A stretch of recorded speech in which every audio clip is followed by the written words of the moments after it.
আমরা যদি বিরোধে লিপ্ত হই তাহলে পরাশক্তিগুলোর সুবিধা তখন আমাদের কাউকে দিতে হবে ট্রানজিট, কাউকে দিতে হবে সেন্ট মার্টিন, কাউকে দিতে হবে দেশের অর্ধেক। রাখবেন, যখন আমি একা থাকি তখন আমি ব্যক্তি, যখন আমরা সবাই মিলি তখন আমরা শক্তি। What are the drawbacks and disadvantages of division, social and political division in the society? Disunity. আমরা যদি বিচ্ছিন্ন হই, একে অপরের যদি মারামারি করি, একজন যদি আরেকজনের কাফের ফতোয়া দেয়, আমাদের কি ক্ষতি? এক নাম্বার ক্ষতি হচ্ছে আমরা যদি বিচ্ছিন্ন হই আমাদের শক্তি কমে যাবে, আমাদের পাওয়ার আমরা হারাবো। আমাদের কি হারাবো? পাওয়ার। মনে রাখবেন, যখন আমি একা থাকি তখন আমি ব্যক্তি, যখন আমরা সবাই মিলি তখন আমরা শক্তি।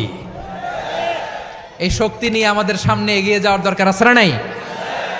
তাহলে আমরা যদি নিজেরা বিরোধে লিপ্ত হই আমাদের ক্ষমতা, পাওয়ার ছুটে যাবে। আমরা এই পাওয়ার হারাতে চাই না, ঠিক কিনা বলেন? রব্বুল আলামিন ঠিক তাই বললেন। রব্বুল আলামিন বললেন, খবরদার, ওয়াতিউল্লাহ ওয়া রাসূলাহু ওয়া লা তানাযাউ ফাতাফশালু ওয়া তাযহাবা রিহুকুম ওয়াসবিরু ইন্নাল্লাহা মা'আস সাবিরিন। আল্লাহর আনুগত্য করো, নবীর আনুগত্য করো, কিন্তু খবরদার নিজেরা বিরোধে লিপ্ত হয়ো না, নিজেরা মারামারি করো না, তাহলে তোমাদের শক্তি কমায় দিবে কে? ফাতাফশালু, তোমরা সাহস হারাবা, ওয়া তাযহাবা রিহুকুম, তোমাদের শক্তি কমে যাবে, পাওয়ার কমে যাবে।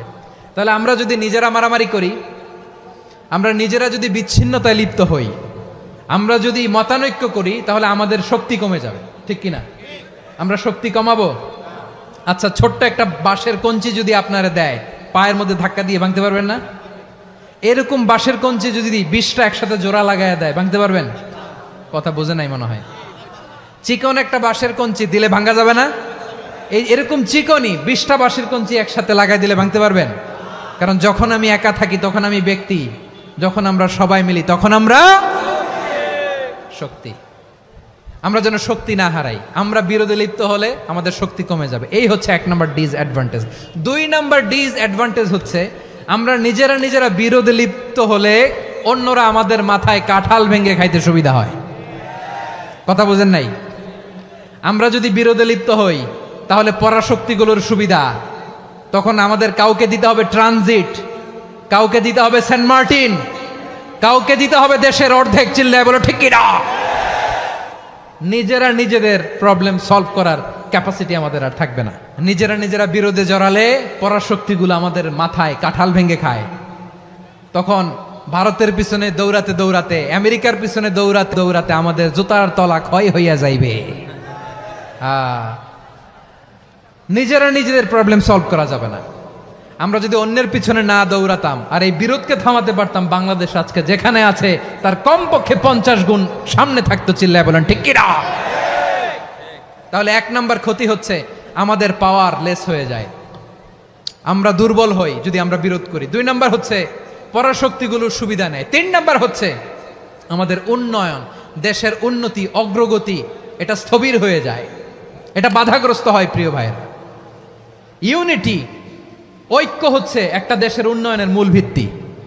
ইউনিটি অফ এ কান্ট্রি, এটা হচ্ছে একটা সাস্টেইনেবল ডেভেলপমেন্ট, সোশ্যাল স্ট্যাবিলিটির জন্য এটা অনেক গুরুত্বপূর্ণ। এজন্য বিরোধের কোনো স্থান আমরা দিব না, আমরা ঐক্যবদ্ধ থাকবো ইনশাআল্লাহ। বলেন, আর কখনো কাউরে কাফের বলে গালি দিবেন? তুই জাহান্নামী বলবেন? ঝগড়া লাগলে লাগাই দিবেন? তাহলে কি করবেন? মিলায় দিব। আওয়াজ করে বলেন, কি করব? প্রিয় ভাইয়েরা, এই বিরোধ গত 50 বছর তো আমরা দেখেছি, ধর্মীয় অঙ্গন বলেন, সামাজিক অঙ্গন বলেন, রাজনৈতিক অঙ্গন বলেন, এই বিরোধ আমাদেরকে শেষ করে দিয়েছে। এই 24-এর ছাত্র নাগরিক অভ্যুত্থানের পরেও যদি সেই বিরোধ আমাদেরকে খায়, তাহলে এতগুলো তাজা জেনজির রক্ত বৃথা যাবে। চিল্লায় বলো ঠিক কিনা? বৃথা যেতে দিতে চাই না, আমরা ঐক্যবদ্ধ থাকতে চাই। রাজি আছেন? আমরা আর কাদা ছড়াছড়ি করব না। অনেক হয়েছে, আন্না, এবার থামুন। অনেক হয়েছে, আন্না।